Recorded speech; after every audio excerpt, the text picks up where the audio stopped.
Good evening students. सो अभी तक हमने ये सीखा कि कैसे हमने ट्रांसलेशन, रोटेशन, रिफ्लेक्शन और स्केलिंग करी कंप्यूटर ग्राफिक्स में।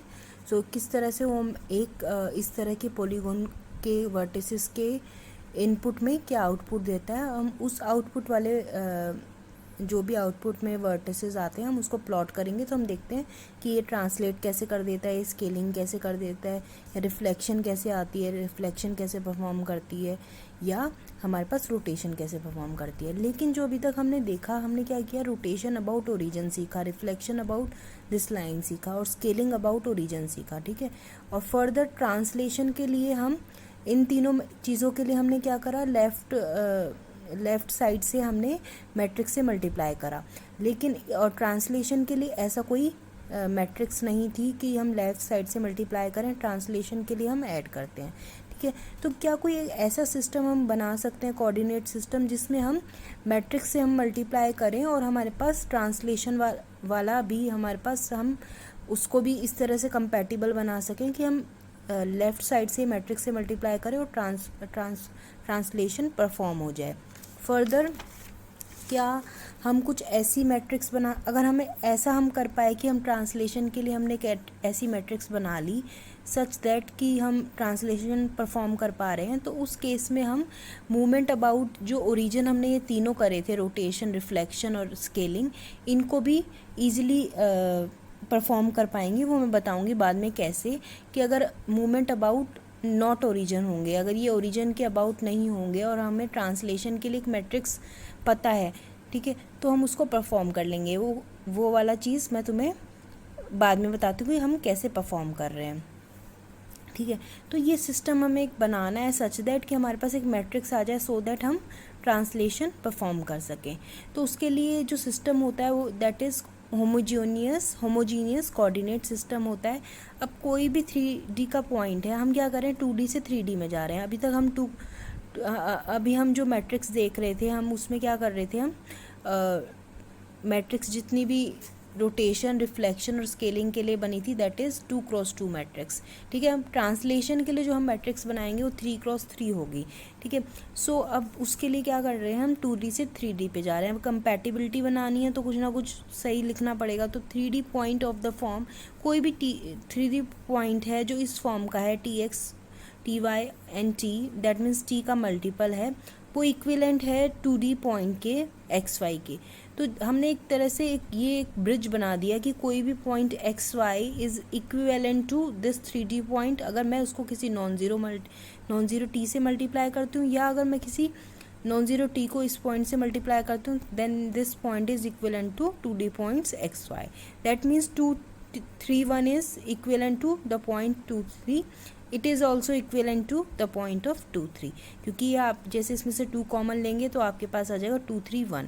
तो 2 इस केस में हमारा, T इस केस में हमारा 2 हो गया, ठीक है। सो अ पॉइंट, कुछ इसकी नोटेशंस और देख लेते हैं कि क्या क्या यूज़ होता है। A point in a homogeneous coordinate is said to be normalized form, in normalized form if its last coordinate is 1।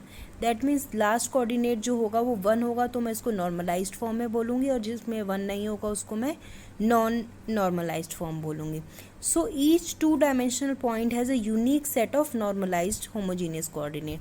तो जो नॉर्मलाइज्ड वाला सेट होगा वो यूनिक होगा। ऐसे तो बहुत सारे सेट हो सकते हैं जो कि नॉन नॉर्मलाइज्ड हैं, लेकिन जो नॉर्मलाइज्ड वाला होगा वो तो एक ही होगा, which is set to be standard form. तो नॉर्मलाइज्ड वाली फॉर्म है वो स्टैंडर्ड फॉर्म है। For example 5, 4 has a 3D standard form क्या है, 5, 4, 1। तो 3 डायमेंशनल में इसकी स्टैंडर्ड फॉर्म क्या है, 5, 4, 1। और लेकिन इसकी अदर होमोजीनियस फॉर्म क्या है, 10, 8, 2, -15, -12, -3। -3 से मैंने यहाँ पे इसको मल्टीप्लाई कर दिया, यहाँ पे मैंने 2 से मल्टीप्लाई कर दिया, यहाँ पे 5, 4 है, यहाँ पे 1 है, ठीक है। तो इस तरह से हमने एक होमोजीनियस कोऑर्डिनेट निकाला। इसके लिए, उसके लिए हमने क्या किया, XY और 1 रखा, लास्ट वाला कॉम्पोनेंट 1 रखा और उसको T से मल्टीप्लाई कर दिया। और हमने देखा कि जो नॉर्मलाइज्ड फॉर्म है वो स्टैंडर्ड है, और नॉर्मलाइज्ड फॉर्म में जो लास्ट वाला कोऑर्डिनेट होगा वो 1 होगा, ठीक है, वो स्टैंडर्ड फॉर्म है। अब हमें सीखना है कि हम ट्रांसलेशन को एज अ मैट्रिक्स मल्टीप्लिकेशन कैसे डिनोट करेंगे, ठीक है। सो इसके लिए हाँ देखो, अब अगर हम मुझे ट्रांसलेट करना है इस वेक्टर को, एक्स वाई एक मेरा वेक्टर है along a given vector a b एक वेक्टर है मेरा, और मेरे पास वर्टेक्स गिवन है x y, vertex x y को मुझे ट्रांसलेट करना है ए बी से। तो ये तुम्हें मैंने बताया था कि हमें क्या कर देंगे, एक्स प्लस ए कर देंगे, वाई प्लस बी कर देंगे, आउटपुट क्या आ जाएगा, x plus a y plus v, जो न्यू वर्टेसेस आ जाएंगे, न्यू वर्टेक्स आ जाएगा।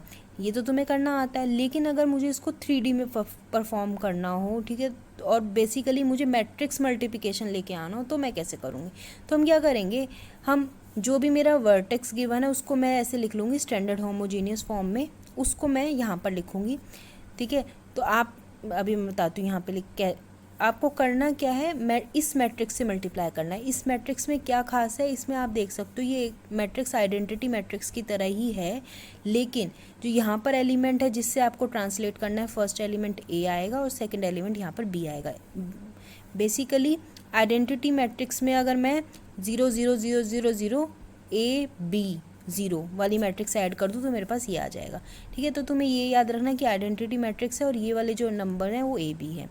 तो जब मैं इसका आउटपुट निकालूंगी तो आउटपुट मेरे पास ये आ जाएगा, आप देख सकते हो यहाँ पर फर्स्ट एलिमेंट ये है, सेकंड एलिमेंट ये है, थर्ड एलिमेंट 1 है। दैट मीन्स ये स्टैंडर्ड फॉर्म में है इन 3D होमोजीनियस सिस्टम में, और इस होमोजीनियस सिस्टम में इसका जो 2D इक्विवेलेंट फॉर्म है that is x plus a and y plus b, जो कि आउटपुट होना था ट्रांसलेशन के बाद। इस वर्टेक्स का नया जो नए वर्टेक्स में कन्वर्ट होना था that is x plus a and y plus b, ठीक है। सो इससे पहले हम क्या करते थे, इससे पहले मैं तुम्हें बताती थी कि एक्स में ए ऐड कर देना है, वाई में बी ऐड कर देना है, वो मैं मानती हूँ आसान है, लेकिन तुम्हें इसकी वैल्यू तभी समझ में आएगी जब तुम रोटेशन और रिफ्लेक्शन और स्केलिंग जिसमें नॉट अबाउट ओरिजिन होगा वो देखोगे। जब ओरिजिन के अबाउट नहीं होगा तब इसकी तुम्हें इम्पोर्टेंस समझ में आएगी। तो ट्रांसलेशन में बेसिकली तुम्हें क्या करना है, जो जिस भी वर्टेक्स को आप ट्रांसलेट करना है उसको आपको लिख देना है एक्स वाई 1, ठीक है, इस तरह से लिख देना है। जिसका भी जो भी आपका इनपुट है, इनपुट वर्टेक्स है, उसमें एक्स वाई नीचे 1 लिख देना है। आउटपुट निकालने के लिए आपको क्या करना है, इस मैट्रिक्स से मल्टीप्लाई करना है, जिससे ट्रांसलेट कर रहे हो वो वेक्टर यहाँ पे आ जाएगा, आउटपुट आपका दिख गया ये, ठीक है। सो इस तरह से आप ट्रांसलेट करेंगे। अब मैं बताऊँगी रोटेशन, रिफ्लेक्शन और स्केलिंग के लिए हम क्या करेंगे, वो मैं नेक्स्ट वीडियो में बताऊँगी। Thank you.